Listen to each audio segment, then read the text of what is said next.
Welcome back to Let's Get Weird in the Dark.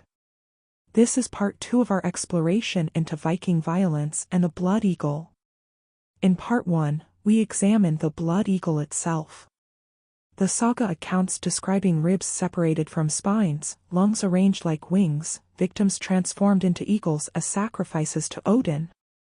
We looked at the evidence, the scholarly debate, and concluded that while the blood eagle might have been real, it was more likely poetic metaphor that later generations took literally.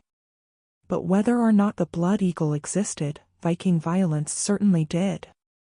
The raids, the battles, the executions, the human sacrifices. Vikings were brutal. They cultivated that brutality deliberately. And we have extensive evidence for the methods they actually used. Tonight, we'll explore that documented violence. The execution methods we know Vikings practiced. The torture. The human sacrifice. The rituals surrounding death. We'll see that whether or not the blood eagle was real, Vikings had plenty of other horrific practices that definitely existed. This isn't speculation. This is documented history. Archaeological evidence.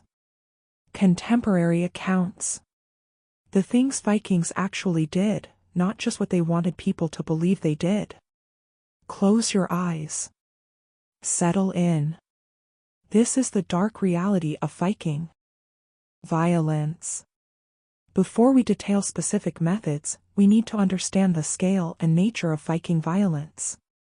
The Viking Age, roughly 793 to 1066 AD, was marked by raids across Europe.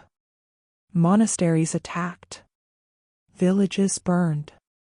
Populations enslaved. This wasn't occasional violence. This was systematic, organized, strategic brutality. Contemporary Christian chronicles describe Viking raids in detail. These accounts are hostile, written by victims, but they're also numerous and consistent. Vikings attacked coastal settlements. They moved inland on rivers. They struck quickly and disappeared before organized resistance could form. The violence wasn't random. It served economic purposes. Slaves were valuable commodities. Gold and silver from churches funded Viking economies. Land seizure in England, Ireland, and France created permanent Viking settlements. But Vikings also understood that reputation mattered. If communities believed Vikings were unstoppably violent, they'd surrender quickly. Pay tribute without fighting. Flee rather than resist. Fear was as useful as swords. So Vikings cultivated their reputation. They committed violence publicly. They left survivors to tell stories. They created rituals around killing that made it memorable and terrifying. The methods we're about to discuss weren't just about killing people efficiently. They were about killing people in ways that would be talked about, remembered, feared. One of the most common and well-documented Viking practices was ritual hanging as sacrifice to Odin. Odin, the chief Norse god, was associated with hanging. In Norse mythology, Odin hung himself from Yggdrasil, the world tree, for 9 days and nights to gain wisdom. He sacrificed himself to himself. The hanging god. Sacrificing humans to Odin by hanging followed this mythological pattern. The victim would be hung from a tree or wooden structure. Sometimes they'd be strangled first. Sometimes hung alive to strangle slowly. The method varied, but the symbolism was consistent. We have multiple sources for this practice. Adam of Bremen, a Christian chronicler writing around 1070 AD, described the temple at Uppsala in Sweden. Every 9 years, he claimed, a great festival was held. 9 males of every species, including humans, were sacrificed. The bodies were hung in a sacred grove near the temple. Adam was writing as an outsider, hostile to pagan practices, so we should read his account carefully. but archaeological evidence supports human sacrifice at Uppsala and other Norse religious sites. We've found remains showing signs of ritual killing. We also have evidence from Anglo-Saxon sources describing Viking sacrifices. When Vikings captured enemies, particularly in religious contexts, hanging was documented. Not always. Not even usually. But regularly enough that it was clearly an established practice. The hanging victims were often prisoners of war. Enemy leaders. Sometimes criminals from within Viking society. The ritual served both religious and political purposes. Honor the gods and demonstrate power simultaneously. This is important for understanding the blood eagle debate. Human sacrifice to Odin definitely existed. We have proof. If the blood eagle was real, it fits within this documented pattern. Another form of sacrifice to Odin. More elaborate than hanging, yes. But not fundamentally different in purpose or religious meaning. The eagle symbolism connects to Odin. Eagles and ravens were his birds. Creating an eagle from a sacrifice victim could have been a specific form of offering. A way to transform the victim into Odin's own symbol. So the religious context for the blood eagle is solid. Vikings did sacrifice humans to Odin. They did create symbolic forms with victims' bodies. They did have elaborate rituals around death. The question was never whether Vikings were capable of such things. They clearly were. The question was whether this specific ritual, as described in the sagas, actually occurred. And that remains uncertain. But seeing the blood eagle in context of documented sacrifice practices helps us understand it better. Real or legendary, it emerged from a culture where human sacrifice was normal. Where creating meaning through elaborate violence was standard practice. Another well-documented Viking execution method was ritual drowning, particularly in bogs. Bog bodies, human remains preserved in peat bogs, have been found across Scandinavia and northern Europe. Many date to the Viking Age or earlier. These bodies show evidence of violent death followed by deliberate placement in bogs.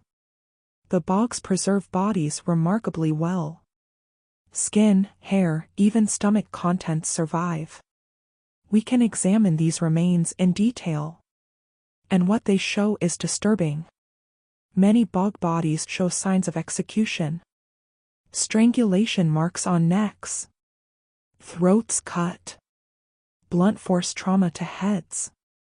Some show multiple injuries, suggesting ritualized killing. Hit on the head, strangled, throat cut, then placed in the bog. Why bogs? Several theories exist. Bogs were liminal spaces in Norse cosmology. Neither land nor water. Places where the boundary between worlds was thin. Placing bodies in bogs might have been a way of sending them to the afterlife or offering them to specific gods. Some scholars suggest bog burials were for criminals or social outcasts. People who couldn't receive normal burial. Drowning them and placing them in bogs removed them from society permanently. Others suggest these were sacrifices. Offerings to earth or water deities. The elaborate killing, multiple wounds, careful placement, suggests ritual, not simple execution. One famous example is Talland Man, found in Denmark. He dates to around 400 BC, pre-Viking but showing continuity of practice. His neck shows clear rope marks. He was hanged or strangled, then carefully placed in the bog with his eyes and mouth closed. A peaceful expression despite violent death. Grobel Man, another Danish bog body, shows more violent treatment. His throat was cut from ear to ear. His skull was fractured. He was likely in his 30s when killed.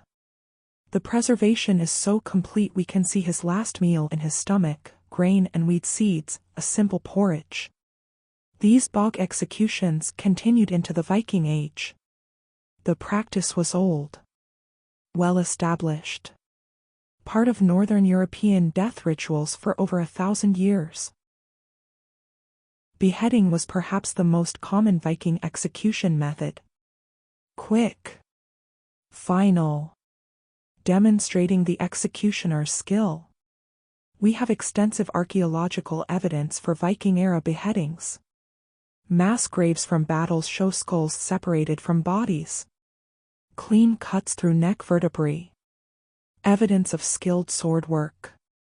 Beheading wasn't just battlefield violence. It was judicial execution. Chronicles describe Viking leaders executing enemies and traitors by beheading.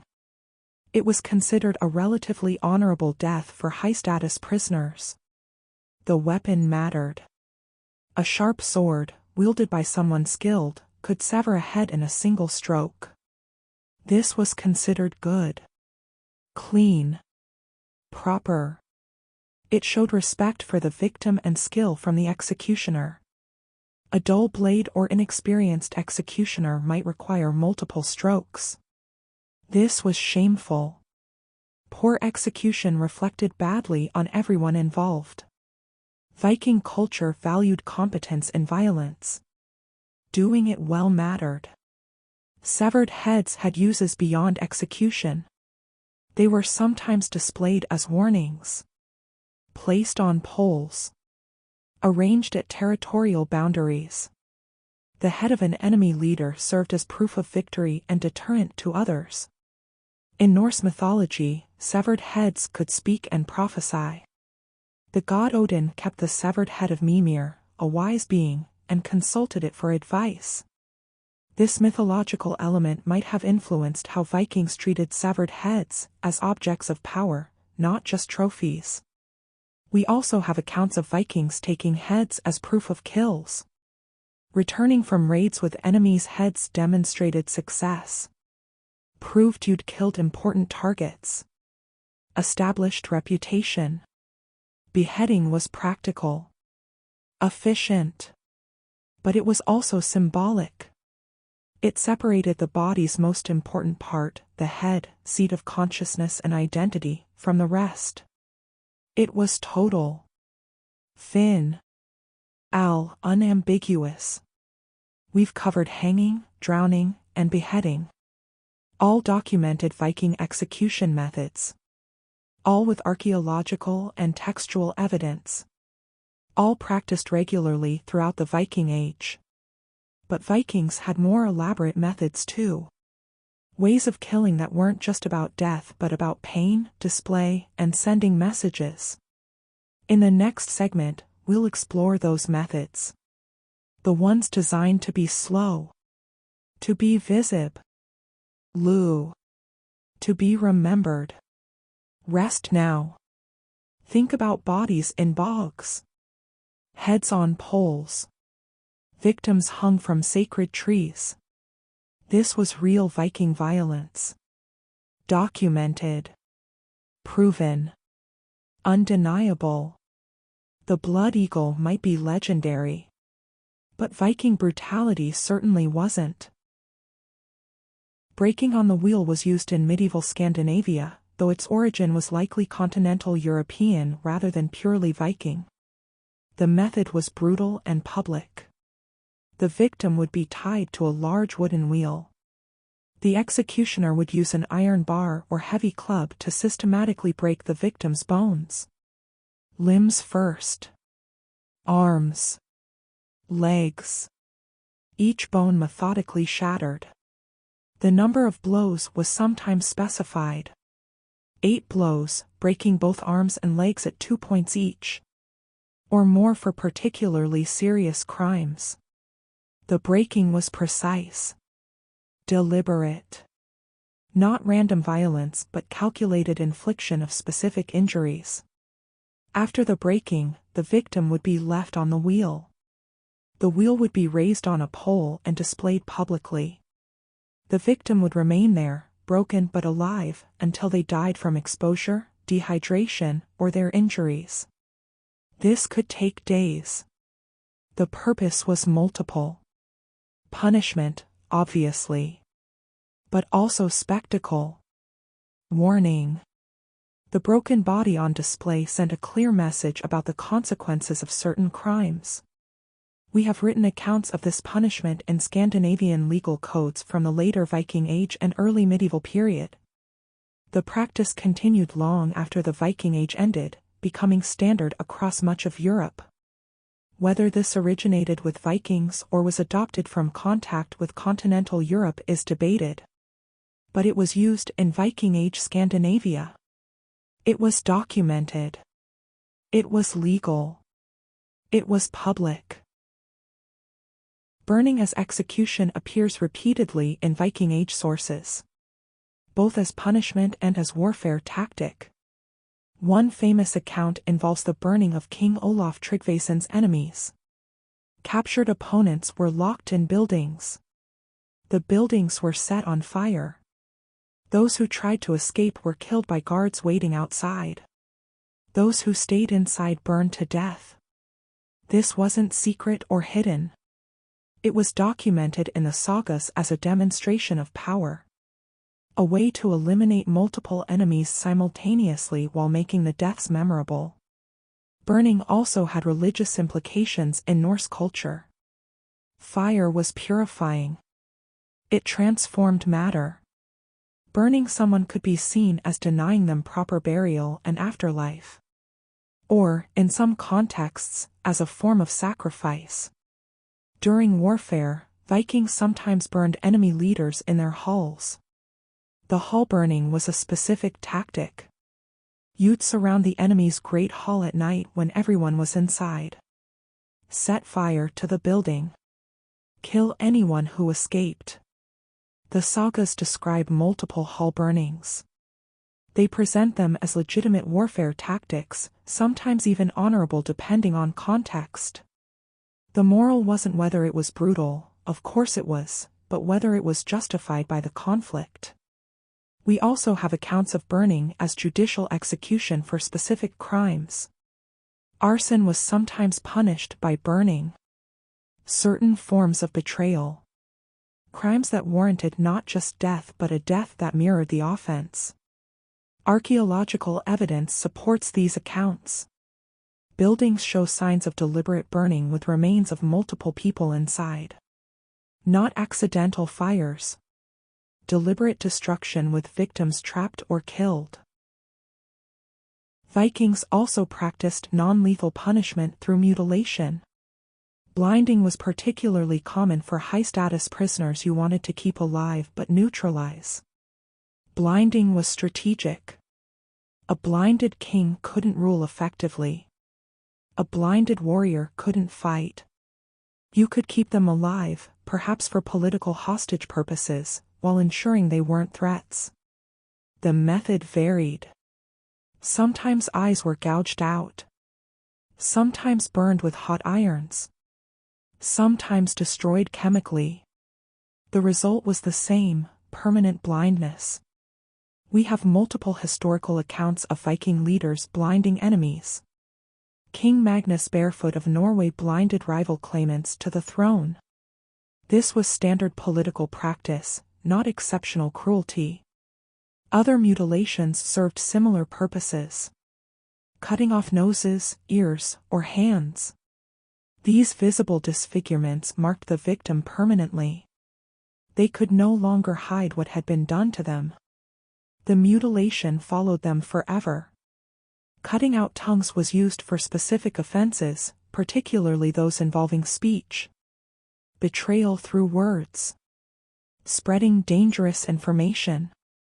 The punishment fit the crime symbolically. These mutilations weren't necessarily death sentences. Many victims survived and lived years or decades after. But they were marked. Reduced in status. Denied full participation in society. The mutilation itself was the punishment, not a prelude to death. This practical cruelty reveals something about Viking culture. They understood that death wasn't always the most effective punishment. Sometimes leaving someone alive but broken served better purposes. Political purposes. Social purposes. Purposes of control and display. The context of blood feuds created specific forms of violence that deserve examination. In Norse culture, revenge killing was obligatory. If someone killed your family member, you were required by social custom to seek vengeance. Failure to do so brought shame. Your honor depended on settling the score. But blood feuds followed rules. There were appropriate targets. Appropriate methods. Appropriate responses. Escalation was possible but also risky. It could spiral into endless violence that destroyed both families. Some revenge killings were simple. Quick assassination. A sword through the heart. Efficiency over spectacle. This was acceptable when the original offense was straightforward. But for particularly egregious offenses, killing a father, betraying a close relative, violating sacred bonds, simple death wasn't enough. The revenge needed to match the offense in intensity. This is where elaborate execution methods entered blood feuds. Not as random cruelty but as culturally appropriate responses to extreme violations. The blood eagle, if it existed, would fit here. As would any number of other brutal revenge killings documented in the sagas. The sagas describe some of these in detail. Victims killed slowly. Torture involved. Bodies displayed. The elaborateness demonstrated the seriousness of the original offense and the depth of the victim's desire for revenge. Whether these accounts are accurate or exaggerated, they show that Norse culture had space for elaborate revenge violence. It wasn't just accepted. It was expected under certain circumstances. Some execution methods involved animals, though these are less well documented than direct violence. Snake pits appear in legendary accounts, most famously the supposed execution of Ragnar Lothbrok. According to the tale of Ragnar's sons, King El threw Ragnar into a pit filled with venomous snakes.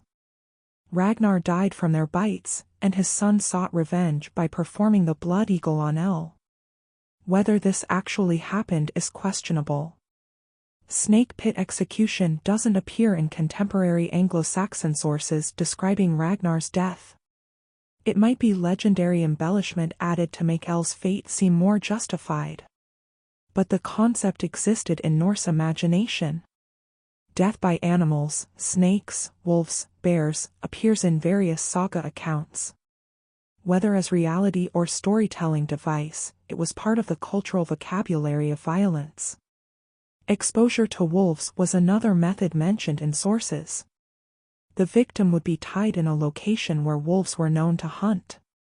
Left overnight. If the wolves came, they'd attack the helpless victim. If they didn't, the victim might survive until morning. This combined execution with chance. With fate.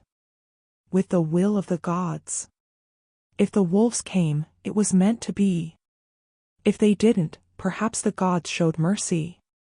These animal-related deaths had symbolic significance.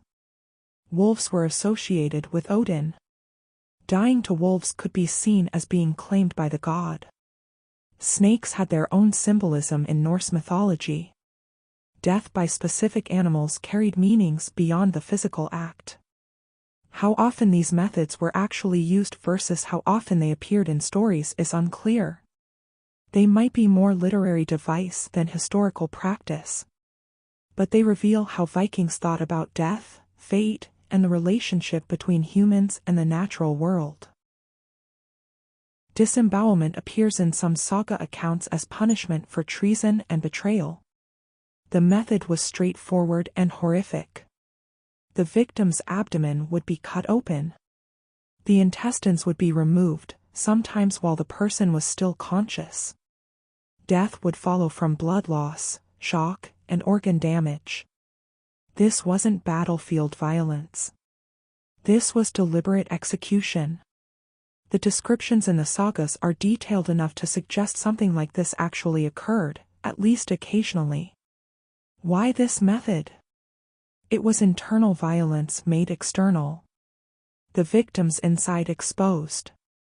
Everything hidden made visible. There was symbolic weight to this kind of killing. It was also extremely painful and relatively slow. Compared to beheading, which was quick, disembowelment guaranteed suffering. For crimes that warranted not just death but painful death, this method achieved that goal. The saga accounts that describe disembowelment usually frame it as punishment for the worst betrayals. Oath-breaking at the highest level. Betraying sacred trusts. Crimes so severe that clean death was inadequate. Archaeological evidence for this is difficult to find. Soft tissue trauma doesn't preserve in skeletal remains the way blunt force or sharp weapon injuries do. We can't look at bones and determine if someone was disemboweled. So we're reliant on textual sources. But the consistency of the descriptions across different sagas suggests this wasn't pure invention. Something like this happened, at least rarely, at least in exceptional circumstances. We've covered breaking on the wheel, burning, blinding and mutilation, blood feud violence, animal-related deaths, and disembowelment. All methods documented in saga accounts or archaeological evidence. All part of the Viking violence toolkit. These methods show a pattern. Vikings didn't just kill. They killed with purpose. With symbolism. With attention to how death would be perceived and remembered. Violence was communication as much as elimination. In the next segment, we'll explore the religious dimensions of Viking violence more deeply. Human sacrifice in Norse religion. How violence and religious practice intertwined. And what this tells us about Viking worldview. Rest. Think about wheels and fire. About mutilated bodies on display. About violence that served purposes beyond death itself. About cultures where brutality had rules and meanings. To understand Viking violence, we need to understand Norse religion. Because violence and religious practice were inseparable in Viking culture. Norse religion was transactional. Humans gave things to the gods. The gods gave things back. Sacrifices bought favor. Proper rituals maintained cosmic order. The relationship required ongoing exchange. The Norse word for sacrifice was blot. It meant offering. Giving something valuable to the divine in exchange for something needed. Good harvests. Victory in battle. Safe journeys. Healing. Prosperity. Animals were commonly sacrificed. Horses, cattle, pigs. These were valuable resources. Giving them to the gods demonstrated commitment. The meat would often be cooked and consumed in ritual feasts. The community shared in the sacrifice, creating bonds between humans and gods. But some offerings required more. Some situations demanded human sacrifice. Extreme circumstances. Great dangers. Vital needs. When animal sacrifice wasn't enough, humans were offered. This wasn't random violence. This was religious duty. Sacred obligation. The highest form of offering you could make. Our most detailed account of Norse human sacrifice comes from Adam of Bremen, describing the temple at Uppsala in Sweden. Adam was a Christian chronicler writing around 1070 AD, near the end of the Viking Age. He never personally visited Uppsala. He was recording what travelers and informants told him. His account should be read critically. He was hostile to paganism and might have exaggerated. But here's what he wrote. The temple at Uppsala was the most important pagan religious center in Scandinavia. Every 9 years, a great festival was held. The festival lasted 9 days. Each day, sacrifices were made. 9 males of every species, Adam claimed, were sacrificed. 9 horses. 9 dogs. 9 roosters. 9 humans. The bodies were hung in a sacred grove near the temple. 72 bodies total, hanging from trees, slowly decomposing as offerings to the gods. Adam described the grove as so sacred that each tree was considered divine. The hanging bodies, mixed with animal carcasses, were left until they rotted and fell. The sight and smell were overwhelming. But this was holy. This was how you properly honored the gods. He also mentioned that participants could buy exemptions with additional offerings. If you didn't want to sacrifice your slave or prisoner, you could offer extra animals instead. This suggests a formal, organized system, not chaotic violence. How accurate is this account? We can't be certain. But archaeological excavations at Uppsala have found evidence supporting parts of it. Animal bones showing ritual slaughter. Human remains in context suggesting sacrifice. Building foundations consistent with a major temple complex. The specific numbers, 9 males, 9 days, 9 years, might be exaggeration or simplification. 9 was a sacred number in Norse cosmology. Adam might have imposed that pattern on practices that were actually more varied. But the core claim, that human sacrifice occurred at Uppsala during major festivals, is likely accurate. The archaeological evidence supports it. Multiple other sources reference Uppsala's sacrificial practices. Something significant happened there. Odin required specific types of sacrifice. As the god of war and death, he claimed warriors who died in battle. But he also received deliberate offerings. Hanging was Odin's primary sacrificial method. This mirrors Odin's own mythological sacrifice, hanging himself from Yggdrasil to gain wisdom.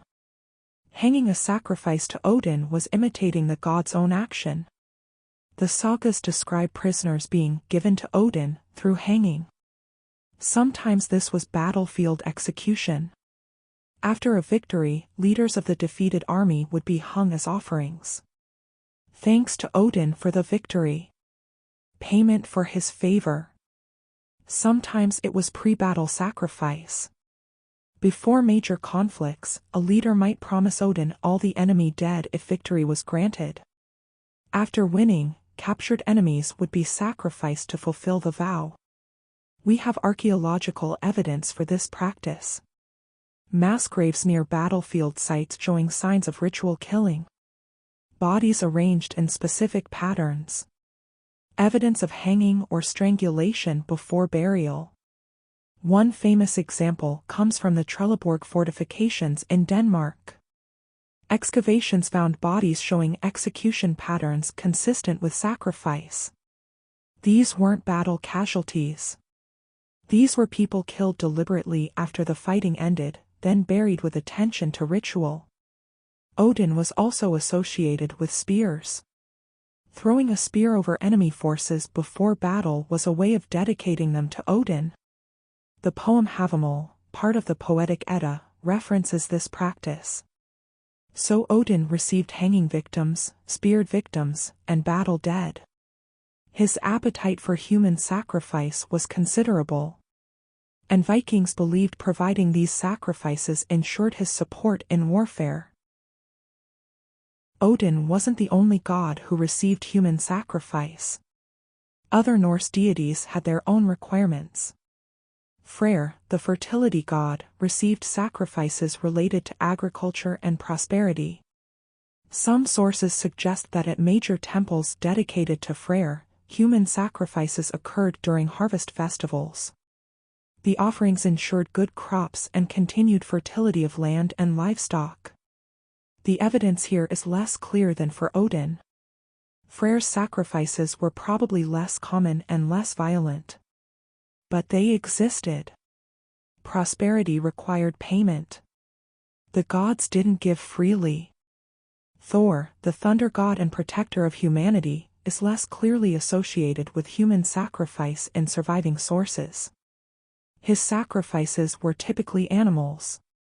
But some regional practices might have included humans in extreme circumstances. The female deities, Freya, Frigg, and others, received offerings as well. Some of these might have included humans, particularly in contexts of magic and prophecy. Women accused of being witches or practitioners of seer, Norse magic, were sometimes executed in ways that resembled sacrifice. Njrr, the sea god, might have received drowning victims. Those lost at sea were considered his claim. Deliberate drowning as sacrifice is less documented, but the bog bodies we discussed earlier might have been offerings to earth or water deities. The Norse pantheon was large. Multiple gods with multiple spheres of influence. Each required appropriate offerings. In a religious system this complex, human sacrifice served various purposes depending on context and need. How did Vikings justify human sacrifice? How did they rationalize killing people as religious duty? The Norse worldview saw the universe as fundamentally interconnected. Humans, gods, nature, all part of a complex web of relationships. These relationships required maintenance. Balance had to be preserved. Sacrifice wasn't murder. It was fulfilling cosmic obligations. The person sacrificed was serving a higher purpose. Their death maintained the world order. Without proper sacrifice, the gods might withdraw support. Chaos could result. Moreover, death wasn't the end in Norse belief. The afterlife existed. Where you went depended on how you died. Warriors who died bravely went to Valhalla or Folkvanger. Those who died by sacrifice to Odin were claimed by him. Death was transformation, not termination. This doesn't mean sacrifice victims were willing. Some might have been. Religious devotion, combined with belief in honored afterlife, might have led some people to volunteer. But many sacrifices were prisoners, slaves, criminals. People without choice. The Vikings didn't see this as contradiction. These people's lives served the community's needs. Their status, as outsiders, as defeated enemies, as lawbreakers, made them appropriate offerings. Using them to maintain relationships with gods was practical, sensible, necessary. We might recoil from this logic. But it was genuine belief. Vikings weren't cynically using religion to justify violence they wanted to commit anyway. They truly believed the gods required these offerings. That cosmic order depended on proper sacrifice. That failing to provide it would bring disaster. What physical evidence exists for human sacrifice? We have burial sites showing clear signs of ritual killing. Bodies positioned carefully. Grave goods indicating religious significance. Evidence of specific killing methods consistent with sacrifice rather than battle or execution. We have temple sites with human remains in ritual contexts. Not burial contexts. Not refuse pits. Deliberate placements suggesting offering. We have bog bodies showing multiple killing methods. Overkill, hitting, strangling, cutting, that suggests ritual rather than simple execution. The elaborate killing served symbolic purposes. We have mass graves near probable sacrifice sites. Uppsala and other major temple complexes show concentrations of remains consistent with large-scale periodic sacrifice. The evidence isn't overwhelming. Human sacrifice probably wasn't daily or even monthly. It was periodic. Reserved for major festivals, extreme circumstances, significant events. But it happened. The archaeology confirms the textual sources. What we can't determine from bones is the religious motivation. We can see that someone was killed deliberately. We can see ritual patterns in burial. But we can't prove these were religious sacrifices versus some other form of ritual killing. However, combined with textual sources describing sacrifice, the archaeological patterns make sense. The physical evidence supports the written accounts. Human sacrifice in Norse religion almost certainly occurred. We've explored the religious dimensions of Viking violence. Human sacrifice to Odin and other gods. The temple at Uppsala. The worldview that made this normal. The archaeological evidence confirming the textual sources. This context matters for understanding the blood eagle. If it existed, it was part of this larger pattern of religious violence. Another form of sacrifice. Another way of honoring Odin and fulfilling cosmic obligations. In the next segment, we'll shift focus to Berserkers. The legendary warriors who fought in trance-like rages. Were they real? What caused their fury? And how do they fit into our understanding of Viking violence and cult? Your rest. Think about sacred groves with hanging bodies. About gods who demanded blood. About worldviews where human sacrifice was religious duty, not crime.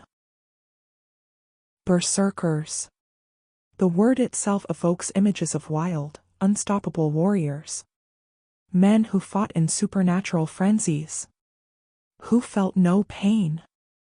Who were immune to weapons. Who fought with the strength of bears. The Berserker is one of the most enduring Viking legends. They appear in sagas, in poetry, in historical chronicles. They've become cultural icons. Symbols of Viking fury and fearlessness. But were they real? Did warriors actually enter these trance-like rages? Or were berserkers literary creations? Exaggerations of skilled fighters? Propaganda designed to terrify enemies? Like the blood eagle, the berserker presents us with the same fundamental question. What's history and what's legend? What actually happened and what did Vikings want people to believe happened? Let's examine the evidence. The word berserker comes from Old Norse berserk. The etymology is debated. It might mean bear shirt or bear shirt. Either interpretation has implications. Bear shirt suggests warriors who wore bear skins into battle. Who took on the bear's strength and ferocity. Who became, symbolically or spiritually, bears themselves. Bear shirt suggests warriors who fought without armor. Shirtless. Exposed. Either because they believed they were invulnerable or because they wanted to demonstrate fearlessness. Both interpretations appear in sources. Some accounts describe berserkers wearing animal skins.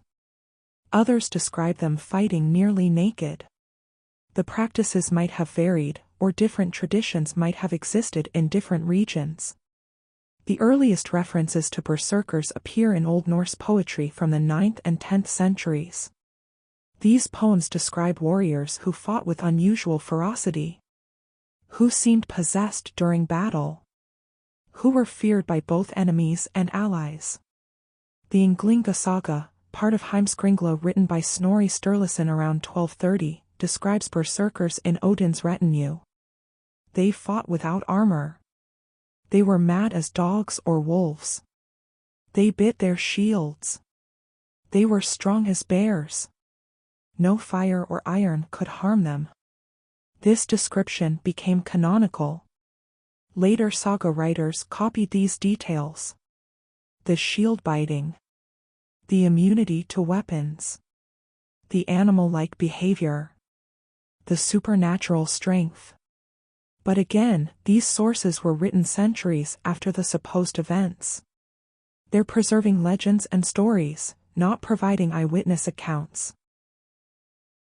We do have some near-contemporary references to berserker-like warriors. The Anglo-Saxon Chronicle, recording Viking raids on England, occasionally mentions warriors who fought with exceptional ferocity, who seemed to feel no fear, who pressed attacks even when wounded. These aren't described as supernatural. They're described as unusually aggressive fighters, brave to the point of recklessness, but not invulnerable, not immune to weapons, just fearless. Byzantine sources, describing Varangian Guard warriors, Vikings who served as elite bodyguards to Byzantine emperors, mention their tendency toward extreme violence when aroused, their willingness to fight against overwhelming odds, their reputation for fury in battle. Again, these are descriptions of fierce fighters, not supernatural beings. But they suggest some Viking warriors had reputations for exceptional aggression and fearlessness. The question is whether these fierce warriors were actually in altered states, truly experiencing berserker rage, or whether they were just very good, very aggressive fighters whose exploits became exaggerated into legend. If berserkers were real, what caused their battle fury? Multiple theories exist. The most popular modern theory involves drugs. Specifically, psychoactive substances that could induce trance states or reduce fear and pain sensitivity. Amanita muscaria, the fly agaric mushroom, is often suggested. This mushroom contains psychoactive compounds. It causes altered consciousness, increased energy, reduced pain sensitivity, and sometimes aggressive behavior. It grows in Scandinavia. Vikings would have had access to it. The theory goes that berserkers consumed fly agaric before battle. The mushroom induced a trance state. They became hyperaggressive, fearless, and resistant to pain. This gave them combat advantages while making them seem supernatural to observers. However, this theory has problems. Fly agaric's effects are unpredictable. It causes nausea, confusion, and loss of coordination as often as aggressive energy. You wouldn't want warriors stumbling around vomiting during battle. The drug theory is compelling but not conclusive. Other psychoactive substances have been proposed. Alcohol in large quantities. Henbane, a poisonous plant with psychoactive properties. Various herbal preparations. But evidence for any specific drug is lacking. Another theory suggests mental illness. Specifically, conditions that cause dissociative states or uncontrolled aggression. Warriors with certain psychological conditions might have experienced genuine altered states during combat stress. In this view, berserkers were individuals with conditions we'd now recognize as psychological disorders. Their societies channeled these conditions into warfare. The berserker role gave them social function. Their aggression became valuable rather than problematic. This theory also has issues. Most mental conditions that cause dissociative aggression would make someone unreliable. You want controlled violence in warfare, not unpredictable fury. But perhaps rare individuals could channel their conditions into combat effectiveness. A third theory focuses on ritual and cultural conditioning rather than drugs or mental illness. Many warrior cultures develop techniques for inducing combat trance states. Ritual preparation, chanting, rhythmic movement, hyperventilation. Working yourself into a psychological state where fear diminishes and aggression increases. Modern athletes do similar things. Psyching themselves up before competition. Using ritual and mental preparation to achieve peak performance states. The psychology is well documented. Berserkers might have used similar techniques. Pre-battle rituals that conditioned them to enter aggressive trance states. The bear or wolf imagery wasn't supernatural. It was psychological.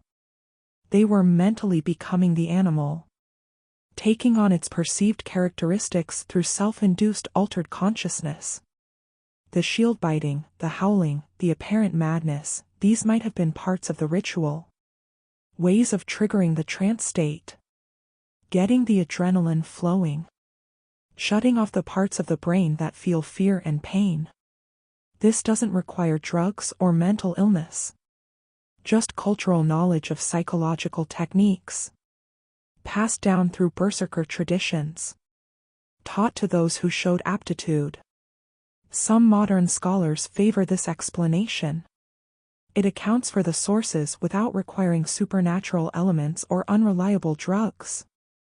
It's culturally plausible. And it matches what we know about warrior trance states in other cultures. A fourth theory suggests berserkers were partly or entirely performance theater intended to intimidate enemies and boost ally morale. In this view, berserkers acted wild and fearless. They played a role.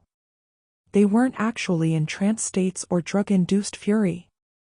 They were skilled warriors performing berserker behavior because it was effective psychological warfare. If your enemies believe you're invulnerable and mad, they're more likely to break and run. If your allies believe you're a berserker, protected by Odin, immune to fear, they'll fight harder beside you. The performance theory suggests berserkers knew exactly what they were doing. They cultivated reputations. They acted out the berserker role in battle. They fought aggressively and skillfully while making it look supernatural. After battles, the stories would spread. The performance would become legend. I saw a berserker take 3 spear wounds and keep fighting. Maybe the warrior was just tough and well-trained. But the berserker performance made it seem supernatural. This theory treats berserkers as ancient psychological warfare specialists, using performance, reputation, and cultural expectations to multiply their effectiveness beyond their actual combat skills. It's plausible. Vikings understood psychological warfare. They used it extensively. Berserkers could have been the ultimate expression of this, warriors who weaponized reputation and fear as effectively as they wielded swords. So were berserkers real? The answer is probably yes, but not as described. Something existed. Multiple sources from different eras reference warriors with unusual fighting styles and reputations. The pattern is too consistent to be pure invention. But the supernatural elements, immunity to weapons, bear-like strength, complete invulnerability, those are certainly exaggerations. No one is immune to swords. No altered state makes you physically stronger than normal human limits allow. What likely existed was this: some Viking warriors specialized in aggressive, fearless fighting styles. They might have used ritual, drugs, psychological conditioning, or performance to achieve and project extreme aggression. They cultivated reputations as berserkers. These reputations gave them psychological advantages in combat. Over time, their exploits became legendary. Real skilled fighters became supernatural warriors in the stories.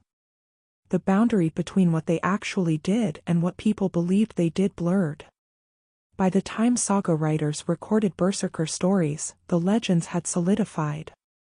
The sagas preserved both the historical core, that such warriors existed, and the legendary elaborations, that they were invincible and supernatural. Like the blood eagle, berserkers exist in that space between history and legend. Real enough to have basis in fact. Legendary enough to be questioned by modern scholars. And powerful enough to still capture our imagination 1,000 years later. We've explored berserkers. Their legends.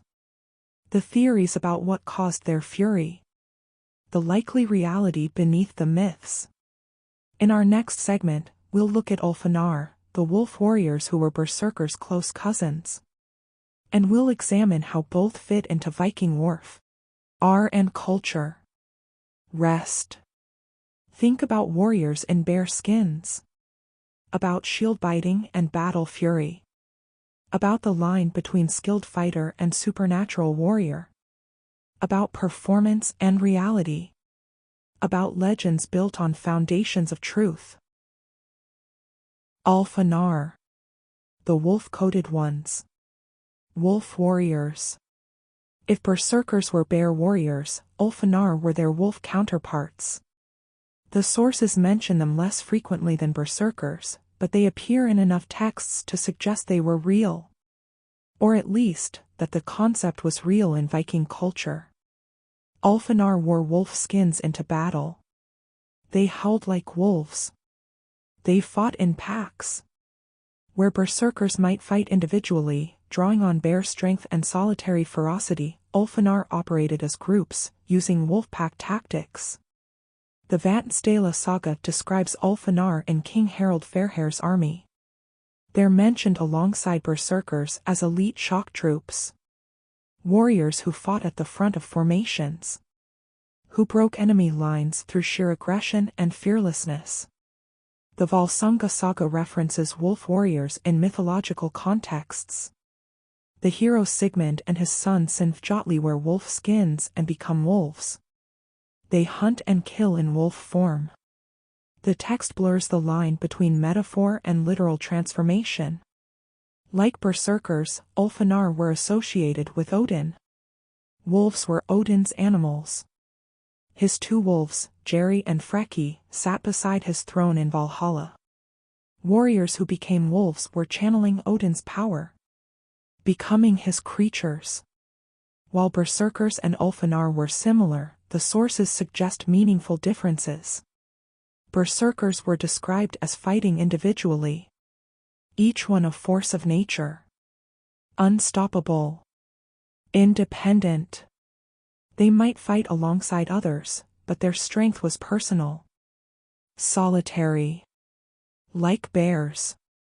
Ulfanar fought as units. As packs. Their strength was collective. They coordinated.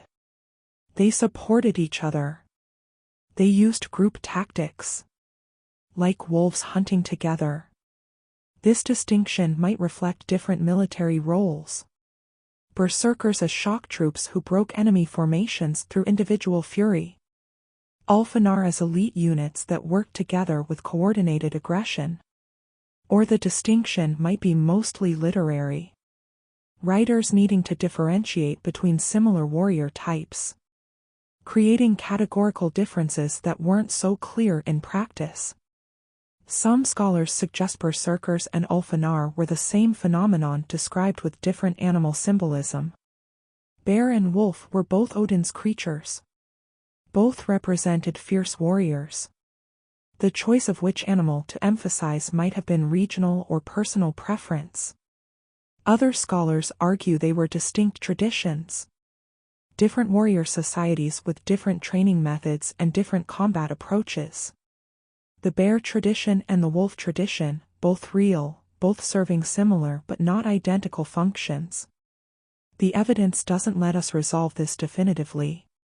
What's clear is that Vikings had concepts of elite warriors who took on animal characteristics. Whether those were two traditions or one tradition with variations, the core idea existed. Here's something interesting. Berserkers and Ulfanar were eventually outlawed in Scandinavia. As Christianity spread through Viking territories and centralized royal power increased, berserker warriors became problematic. Their violence was hard to control. Their allegiance was often to their warband or to Odin, not to Christian kings. The Grugis, the medieval Icelandic law code, includes provisions against berserker behavior.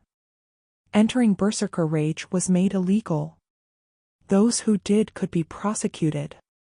Punished.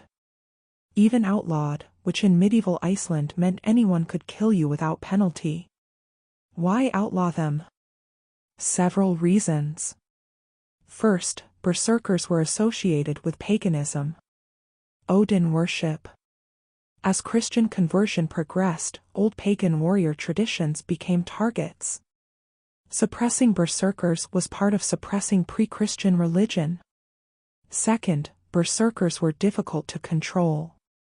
Kings wanted orderly armies, disciplined troops, warriors who followed commands. Berserkers in uncontrolled rage were liabilities. They might attack allies. They might disobey orders. They were powerful but unpredictable. Third, in peacetime, berserkers were dangerous. What do you do with warriors trained to enter violent trances when there's no war? They might turn their violence on their own communities. Better to outlaw the practice entirely. The outlawing succeeded. By the late Viking Age and early medieval period, berserkers largely disappeared. They remained in legends and sagas. But the actual practice, whatever it had been, ended. This legal suppression is interesting evidence. You don't outlaw something that doesn't exist. The fact that laws were written against berserker behavior suggests it was real enough to be problematic. How did berserkers and ulfanar actually function in Viking warfare? What tactical roles did they fill? The sources describe them as frontline fighters.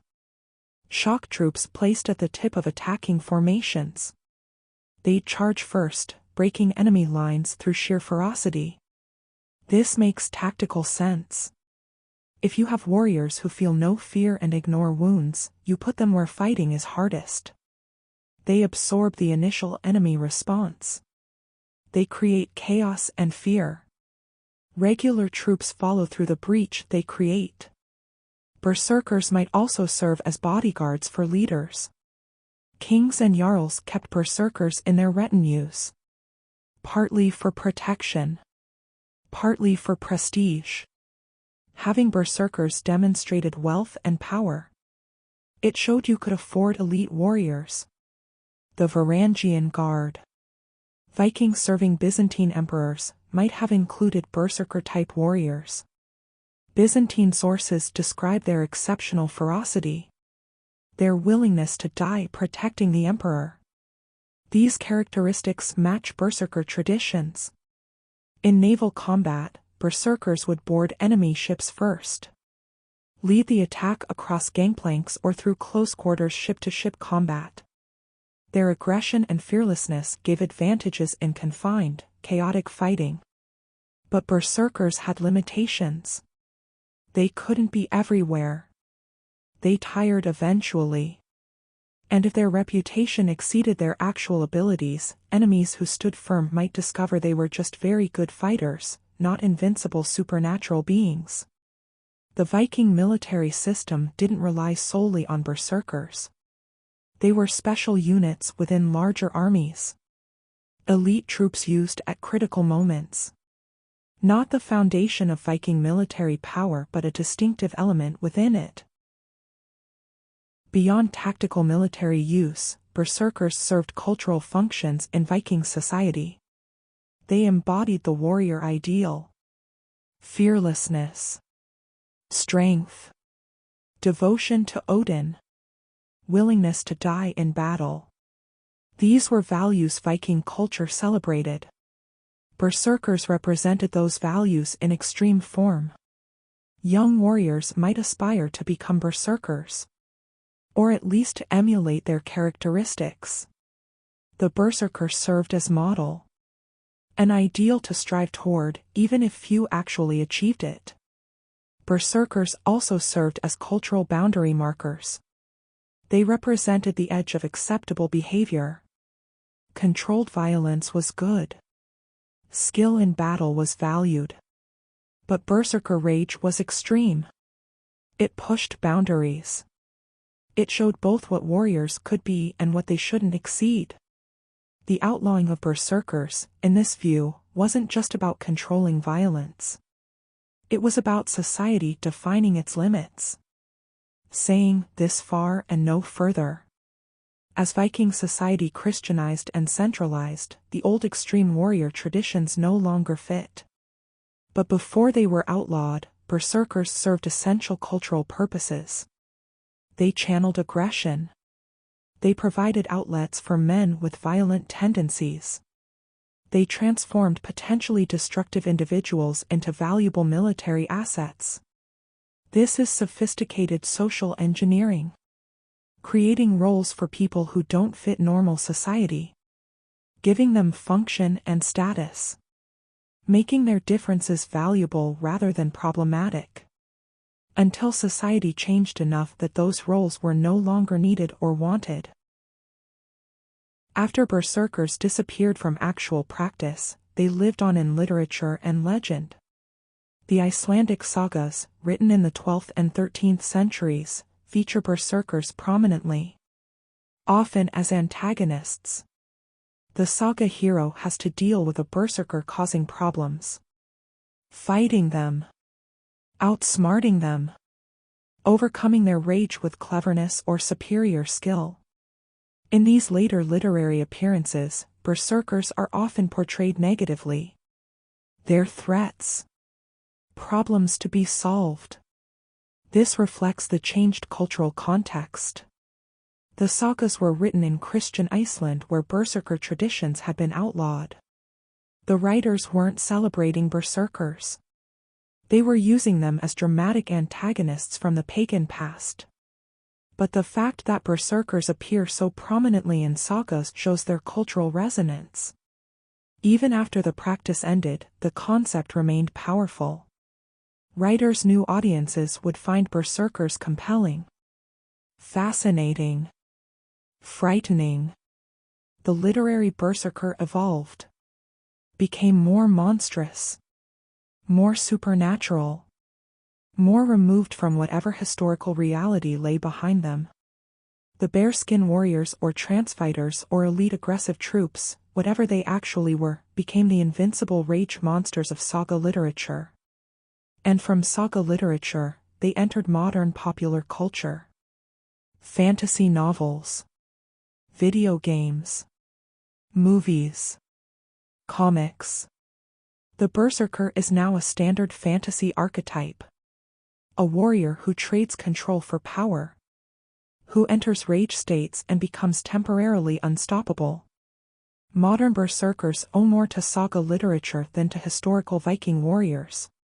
But the chain of transmission is clear. Historical practice, legendary elaboration, literary codification, modern fantasy archetype. Each step moving further from historical reality but maintaining the core concept. We've explored berserkers and Ulfanar. Their possible historical reality. Their tactical and cultural functions. Their outlawing and literary afterlife. Like the blood eagle, berserkers force us to ask what's real and what's legend. Something existed. But it was probably less supernatural and more explicable than the sources suggest. Real warriors whose exploits became legendary. In our final segment, we'll reflect on all we've covered. The blood eagle. Viking execution methods.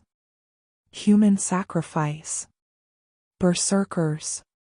What all of this tells us about Viking culture and about how we understand historical violence. And why these dark stories continue to fascinate us. Rest. Think about warriors in wolf skins howling before battle. About practices that were once real becoming legends. About the line between history and myth growing thinner the further back we look. We've spent 2 hours exploring Viking violence. The blood eagle. Execution methods. Human sacrifice. Berserkers and Ulfanar. A comprehensive look at one of history's most feared warrior cultures. What have we learned?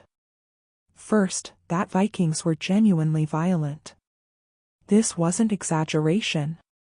The raids happened. The executions happened. The human sacrifices happened. Archaeological evidence and contemporary accounts confirm it. Viking violence was real, systematic, and strategic. Second, that Viking violence was more complex than random brutality. It served purposes. Economic purposes through raiding and slavery. political purposes through executions and displays of power, religious purposes through sacrifice, cultural purposes through warrior traditions like Berserkers. Third, that the line between history and legend is blurry. Some things we know happened. Some things probably didn't happen as described. Some things might have happened rarely but became legendary through retelling. Separating fact from embellishment requires careful analysis. And fourth, that Vikings were masters of psychological warfare. They understood that reputation mattered. That fear was a weapon. That stories could be as effective as swords. Whether practices like the blood eagle were real or not, they served their purpose. Vikings terrified their enemies. The fear was real even if some of the practices creating that fear were exaggerated. Looking across everything we've covered, we can see how historical practices become legends. It starts with reality. Vikings did execute enemies. They did sacrifice humans to Odin. They did have fierce warriors. These practices existed. They were documented by multiple sources. Then comes elaboration. The practices are performed rarely, perhaps only in exceptional circumstances. But each instance is talked about. Stories spread. Details are added. The execution becomes more elaborate. The sacrifice becomes more dramatic. The warrior becomes more fearsome. Next comes codification. Saga writers, recording oral traditions centuries later, standardize the stories. They create consistent narratives from varied accounts. They fill in details that might not have been in the original stories. They make the legends coherent. Then comes cultural transmission. The sagas are copied, retold, translated. Each retelling might add new details or interpretations. The legends grow. They become part of cultural identity. Vikings become known for these practices whether they actually did them frequently or not. Finally comes modern reception. We encounter these legends through multiple filters. Through saga translations. Through historical interpretations. Through popular media. Through our own cultural expectations and biases. The Vikings we imagine are products of this long transmission chain. Understanding this process helps us evaluate claims about Viking practices. The blood eagle follows this exact pattern. Possible historical core, elaboration through oral tradition, codification in sagas, transmission through centuries, modern fascination. At each step, the story changes, grows, becomes more legendary and less historical.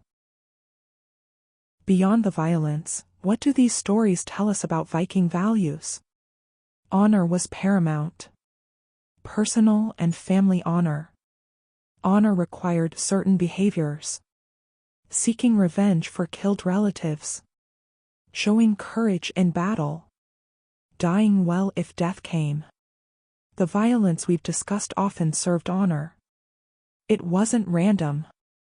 It was structured by concepts of appropriate response and proper conduct. Reputation mattered intensely. How you were remembered. What stories would be told about you. Vikings lived in oral culture where reputation was your legacy. Doing memorable things, even violent, brutal things, ensured you'd be remembered. Better to be infamous than forgotten. Courage was the ultimate virtue. Fear was shameful. Showing bravery, even in losing causes, was valued above survival. The Berserker ideal, whether real or legendary, embodied this. Fearlessness taken to extremes. Willingness to face death without hesitation. Religious devotion was genuine. The sacrifices to Odin weren't cynical manipulation. Vikings truly believed the gods required these offerings. That cosmic order depended on proper rituals. That honoring the gods through sacrifice brought necessary favor.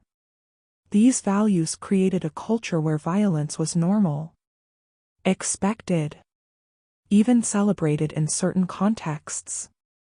Not because Vikings were uniquely evil or barbaric, but because their value system made violence meaningful. It served honor. It built reputation. It demonstrated courage. It fulfilled religious obligations. Understanding Viking values doesn't justify their violence, but it explains it, makes it comprehensible in cultural context rather than just random. Brutality. How we view Vikings has changed dramatically over time. In the medieval period, Christian Europe saw Vikings as barbarian pagans, threats to civilization. Their violence was evidence of their ungodly nature. Chronicles emphasized their brutality to demonstrate Christian superiority. In the Romantic period of the 18th and 19th centuries, Vikings were reimagined. They became noble savages, free warriors uncorrupted by civilization. Their violence was recast as heroic. Saga literature was celebrated as authentic ancient poetry. The Berserker became a romantic figure rather than a monster. In the 20th century, Vikings became fantasy archetypes. Tolkien and other fantasy writers drew on Norse mythology and saga traditions.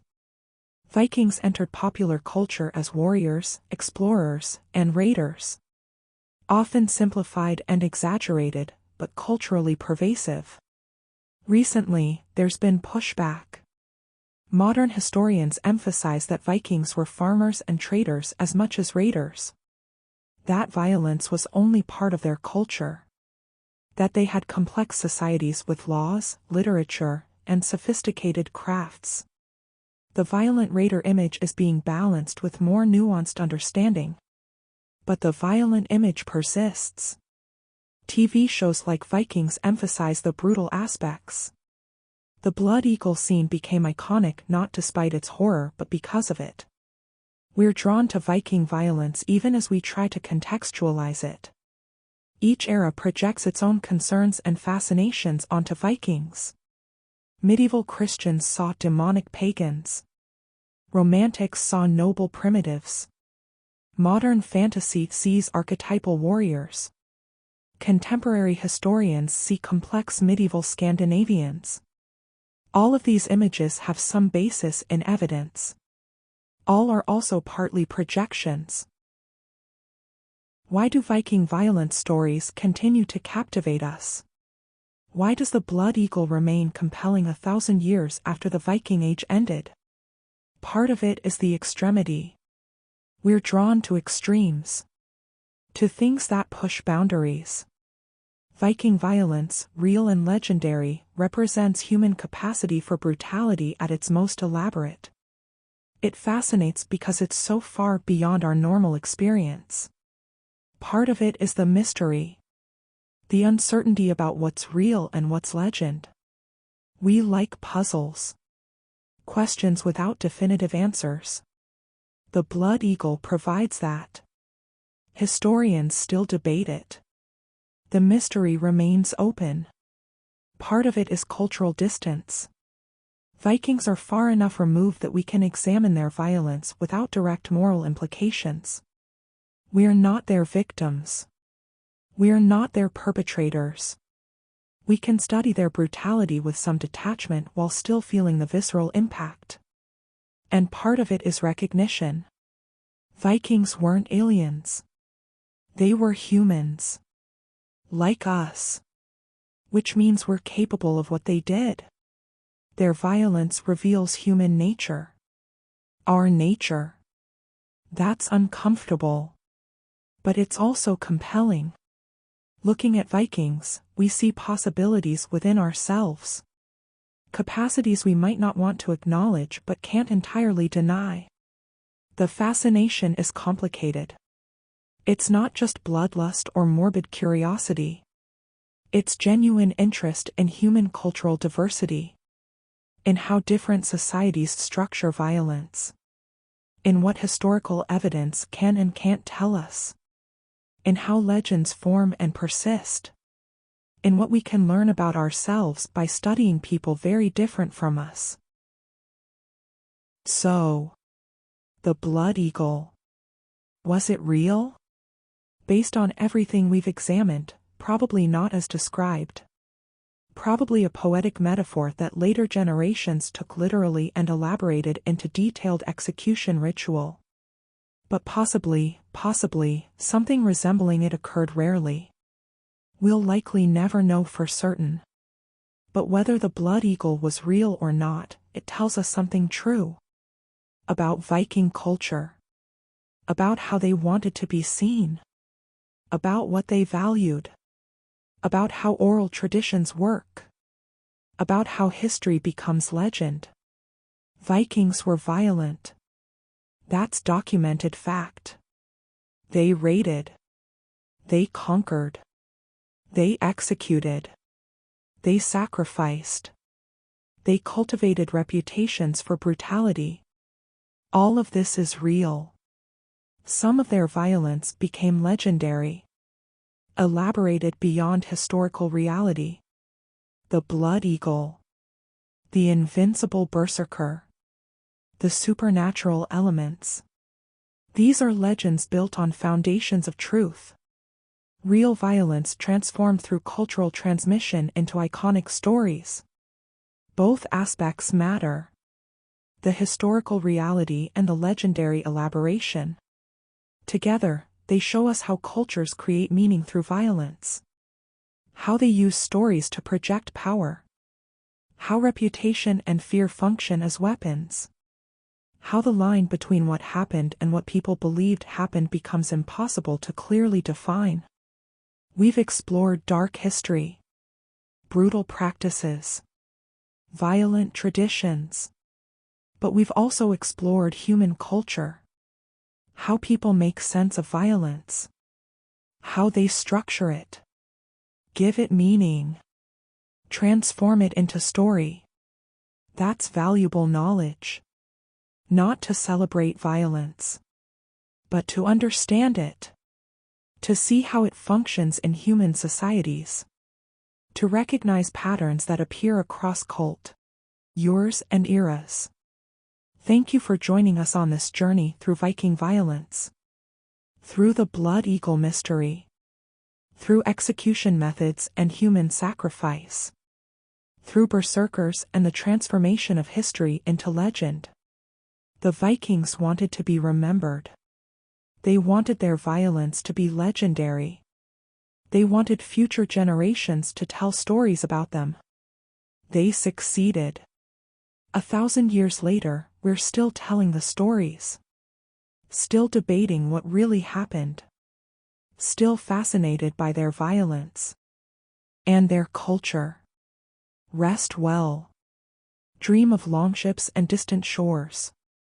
Of sagas written in cold halls. Of the space between history and legend where the most compelling stories live. And remember, the Vikings achieved their goal. We remember them. We fear them. We tell their stories. Whether the blood eagle was real or not, the Vikings won. Sweet dreams and good night.